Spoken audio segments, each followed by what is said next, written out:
ಯಾವುದು ಪ್ರಯಾಗ್ರಾಜ್ ಇವತ್ತಾಗಿದ್ಯಾ? ಓ, ನನಗೆ ಗೊತ್ತಾಗಿಲ್ಲ. ಕಾಲ್ ತೊಳಿತ ಪೇಪರ್ ಅಲ್ಲಿ ಇರ್ಲಿಲ್ಲ ಬೆಳಗ್ಗೆ. ಏನಾಗಿದೆ ಈಗ ನಾವು ನೋಡ್ತೀವಿ. ಯಾಕಂದ್ರೆ ಇಂಥ ತೀರ್ಥ ಸ್ಥಳಗಳು ಮತ್ತು ಇಂಥ ಧರ್ಮಕ್ಷೇತ್ರಗಳಲ್ಲಿ ಹೆಚ್ಚಿನ ಸಂಖ್ಯೆಯಲ್ಲಿ ಜನ ಹೋಗ್ತಾರೆ. ಅದರಲ್ಲೂ ಕೂಡ ಕುಂಭಮೇಳಕ್ಕೆ ಕೋಟ್ಯಾಂತರ ಜನ ಇವತ್ತು ನನಗೆ ಗೊತ್ತಿರೋ ಇವತ್ತು ಕೋಟಿಗಳ ಜನ ಅಲ್ಲಿ ಹೋಗಿ 10 ಕೋಟಿಯಷ್ಟು ಹೋಗಿದ್ದಾರೆ ಅಂತ ಒಂದು ಮಾಹಿತಿ ಇದೆ. ಅಂದ್ರೆ ಖಂಡಿತ ಅದು ಯಾವುದೇ ಸರ್ಕಾರಕ್ಕೆ ಅದು ನಿಯಂತ್ರಣ ಮಾಡೋದು ಅಷ್ಟು ಸುಲಭ ಇರೋದಿಲ್ಲ. ಮತ್ತೆ ನಾವು ಅನೇಕ ಘಟನೆಗಳು ಈ ತರ ಬೇರೆ ಬೇರೆ ಕಡೆ ಮಕ್ಕಾದಲ್ಲೂ ಆಗಿರುವಂಥದ್ದು ಕೇಳಿದೀವಿ, ಬೇರೆ ಬೇರೆ ಕಡೆ ಅನೇಕ ತೀರ್ಥ ತಿರುಪತಿಲಿ ಆಗಿರುವಂಥದ್ದು ಕೇಳಿದೀವಿ. ಸೊ ಇದೆಲ್ಲ ಆ ಘಟನೆಗಳು ಎಚ್ಚರಿಕೆ. ಇದು ಒಂದು ವ್ಯವಸ್ಥೆಗಳಲ್ಲೂ ಕೂಡ ನಾವು ಎಚ್ಚರಿಕೆ ಆಗುವಂಥದ್ದು. ಮತ್ತೆ ಜನರು ಕೂಡ ಅದನ್ನ ಯಾವ ರೀತಿಯಾಗಿ ನಾವು ಎಚ್ಚರಿಕೆ ಇರಬೇಕು ಅದನ್ನ ನೋಡ್ಬೇಕಾಗ್ತದೆ. ನಂಗೆ ಪೂರ್ತಿ ಮಾಹಿತಿ ಇಲ್ಲ, ಆದ್ರೆ ಯಾರು ಅದರಲ್ಲಿ ತೀರ್ಕೊಂಡಿಲ್ಲ.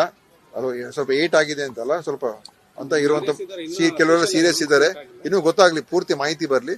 ಆದ್ರೆ ಯಾಕಂದ್ರೆ ಕುಂಭಮೇಳಕ್ಕೆ ನಾವು ಹೋಗುವಂಥದ್ದು ಒಂದು ಒಳ್ಳೆ ಉದ್ದೇಶದಿಂದ ಮತ್ತು ಅಲ್ಲಿ ಭಾಗವಹಿಸಬೇಕು, ಆ ಸಾಂಸ್ಕೃತಿಕ ಮತ್ತು ಧಾರ್ಮಿಕ ಜಗತ್ತಿನಲ್ಲಿ ನಾವು ಹೋಗಿ ಅದರಲ್ಲಿ ವಿಲೀನರಾಗಬೇಕು ಮತ್ತು ಅದನ್ನು ಅನುಭವಿಸ್ಬೇಕು ಅಂತ ಹೋಗ್ತೀವಿ. ಒಂದು ಒಳ್ಳೆ ಇದರಿಂದ ಇಚ್ಛೆಯಿಂದ ಹೋಗಿರ್ತಾರೆ. ಸೊ ಇಂಥ ಘಟನೆ ಆದಾಗ ಖಂಡಿತ ನೋವಾಗ್ತದೆ. ಬಟ್ ಎಲ್ಲೇ ಇಂಥ ಘಟನೆ ಆದ್ರೂ ಕೂಡ ಅದು ನಾವು ಎಚ್ಚರಿಕೆಯಿಂದ ಇರಬೇಕಾಗ್ತದೆ. ಸರ್ಕಾರ ಅಲ್ಲಿ ಖಂಡಿತ ಅವ್ರಿಗೂ ಸವಾಲಿದು.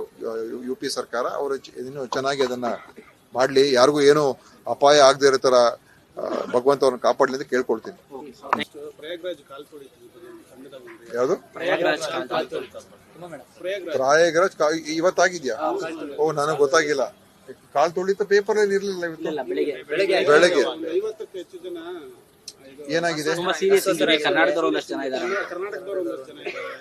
ಈಗ ನಾವು ನೋಡ್ತೀವಿ. ಯಾಕಂದ್ರೆ ಇಂಥ ತೀರ್ಥ ಸ್ಥಳಗಳು ಮತ್ತು ಇಂಥ ಧರ್ಮಕ್ಷೇತ್ರಗಳಲ್ಲಿ ಹೆಚ್ಚಿನ ಸಂಖ್ಯೆಯಲ್ಲಿ ಜನ ಹೋಗ್ತಾರೆ. ಅದರಲ್ಲೂ ಕೂಡ ಕುಂಭಮೇಳಕ್ಕೆ ಕೋಟ್ಯಾಂತರ ಜನ ಇವತ್ತು ನನಗೆ ಗೊತ್ತಿರೋ ಇವತ್ತು ಕೋಟಿಗಳ ಜನ ಅಲ್ಲಿ ಹೋಗಿ 10 ಕೋಟಿಯಷ್ಟು ಹೋಗಿದ್ದಾರೆ ಅಂತ ಒಂದು ಮಾಹಿತಿ ಇದೆ. ಅಂದ್ರೆ ಖಂಡಿತ ಅದು ಯಾವುದೇ ಸರ್ಕಾರಕ್ಕೆ ಅದು ನಿಯಂತ್ರಣ ಮಾಡೋದು ಅಷ್ಟು ಸುಲಭ ಇರೋದಿಲ್ಲ. ಮತ್ತೆ ನಾವು ಅನೇಕ ಘಟನೆಗಳು ಈ ತರ ಬೇರೆ ಬೇರೆ ಕಡೆ ಮಕ್ಕಾದಲ್ಲೂ ಆಗಿರುವಂಥದ್ದು ಕೇಳಿದೀವಿ, ಬೇರೆ ಬೇರೆ ಕಡೆ ಅನೇಕ ತೀರ್ಥ ತಿರುಪತಿಲಿ ಆಗಿರುವಂಥದ್ದು ಕೇಳಿದೀವಿ.